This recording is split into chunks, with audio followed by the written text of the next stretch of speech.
Hey guys, it's AD with Team Firespin, and I'm gonna go ahead and start a new segment on the channel called Side Decks. So essentially, it's just me giving you guys 10 side deck cards that I think are going to be really good in the next upcoming format, or just against certain decks. In this case, it's going to be PePe. So let's go ahead and get started.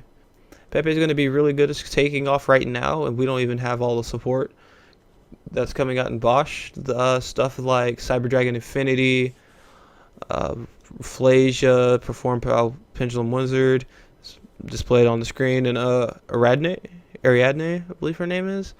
It's going to definitely just give the deck enough fuel and firepower to go ahead and take off. So let's go ahead and get into my personal picks on the top 10 cards that are going to be good in side deck. So we're going to start off with Drawing Lockport. So Drawing Lockport says, if your opponent adds a card or cards from their deck to their hand except during the draw phase, you can send this card from your hand to graveyard. For the rest of this turn, neither player can add cards from their deck to their hand. Drawing is also considered adding a card to the hand. So the reason I feel that's going to be good is due to the fact that adding cards is what PePe does best. They're going to add plenty of resource. Like turn 1, they can +9 like it's nothing essentially. And so stopping them right in their tracks to where they only search at like one notice, which is going to be definitely manageable, or just stopping them immediately, like if they open to where they draw with Lizard Draw Girdle, it's going to definitely go ahead and give you a turn to start building up if you play any back row heavy like Tellers, or if you play the mirror match to where you're trying to OTK them as well as get your resources. This will definitely solve that problem. So it's definitely a card I would definitely side. I'm going to go ahead and side 3 just because I think it's that good of a card right now. Especially when Bosch takes off. It's going to be completely blowout if you activate at the right time. Then I also have Effect Veiler. So Effect Veiler is just going to be really good because it's going to stop stuff like Skullcrabat and Wizard, as well as like Infinity or anything like that. So you can definitely chain it to any effect at all. So like you can bait out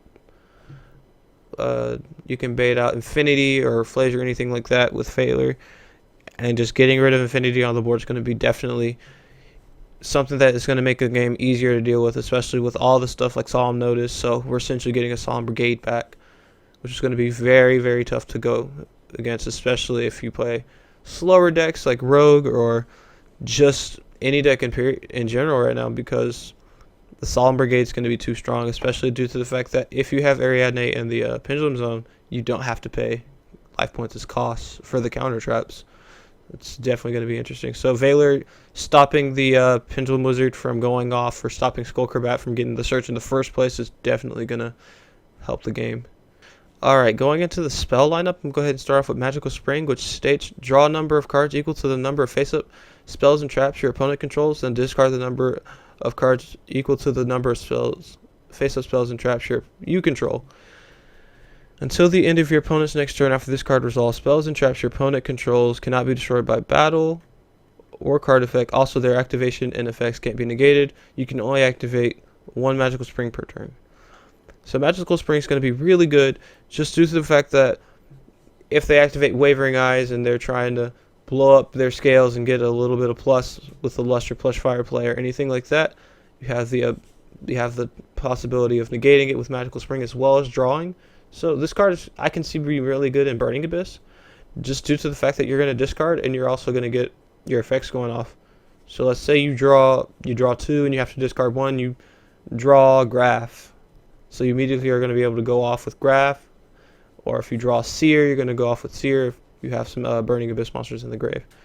It's definitely going to be a really good card. I could see this being played at 2 in the side, maybe even 3, just depending on what you're playing. Next is going to be Mystical Space Typhoon. Good old Mystical Space Typhoon. Target 1 spell or trap on the field, destroy that target.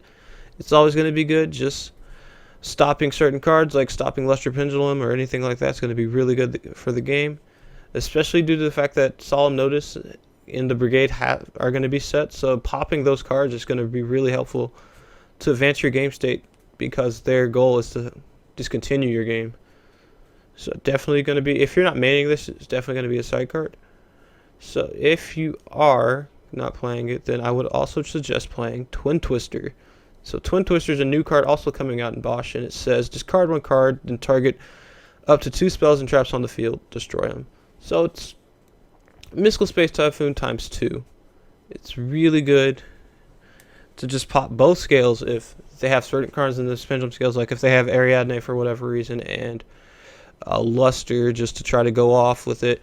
Just popping both. Yes, they're going to get the search, but you can. This would be really good hand in hand with Drone Lockbird by them popping the scale and forcing you. Then they're going to add. You can just chain Drone Lockbird.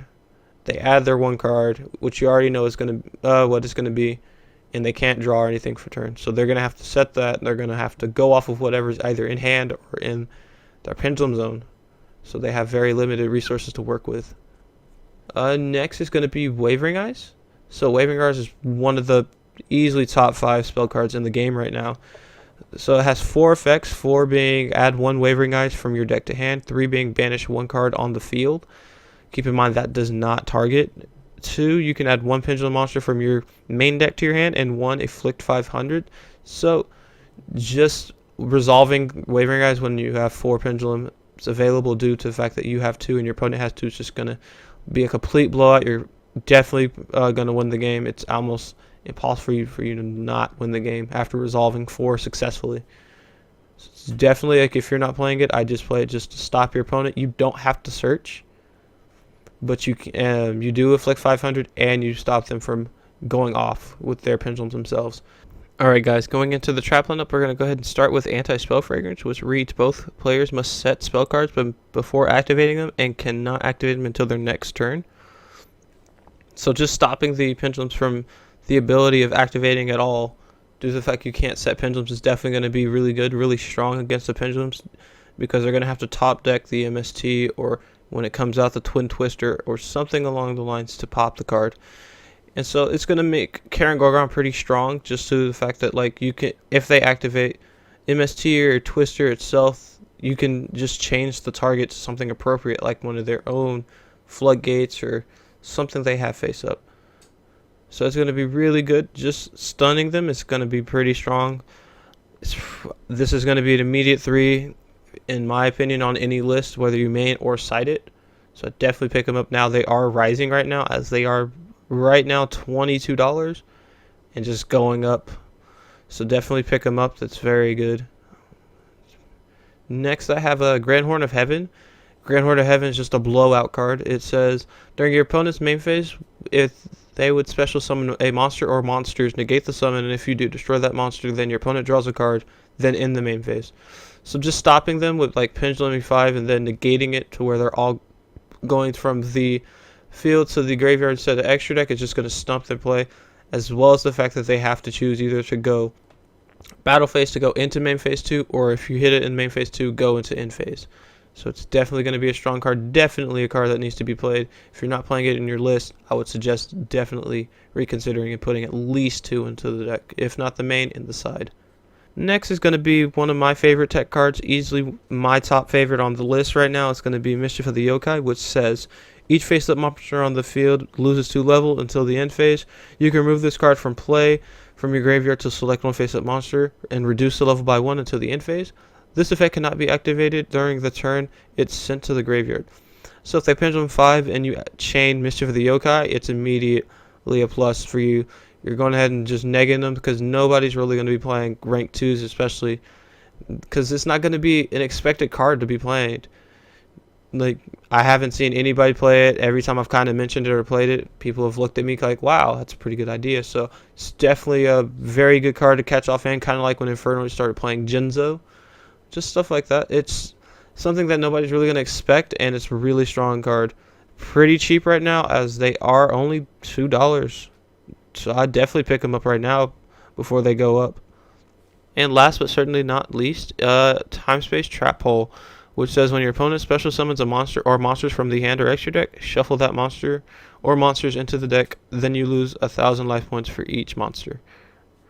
So with this card, it's definitely going to be strong, just due to the fact that Pendulum 5 and shuffling all of them back into the deck just stops the play.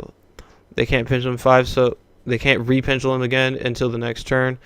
So stopping him, that right there in their tracks is the equivalent of using Mischief of the Yokai. The only difference is that you're getting rid of the monsters rather than stunning the monster. So it's easily a better card right now.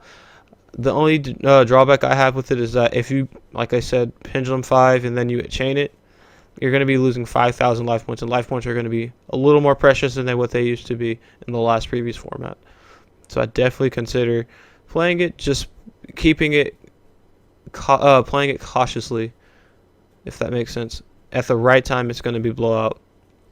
So yeah, guys, this is my tech ideas. I think that the list I have given you guys is going to be really strong against PePe whenever they come out at full power at Bosch. If you have any questions or comments, just leave them in the comments below. Definitely ask questions. I'd love to give you guys some answers. Definitely leave some feedback for me, as I would love to make sure that everybody's getting the proper utensils they need to make sure that they can move forward in the game and play it to the highest of their capability. If you have any side deck ideas that you wanted me to go over, just send us a message, anything like that. I'd be happy to go over any deck that you potentially have an issue with that you want me to kind of go over to play against or anything like that. If you have any ideas, just let me know. This is AD signing off.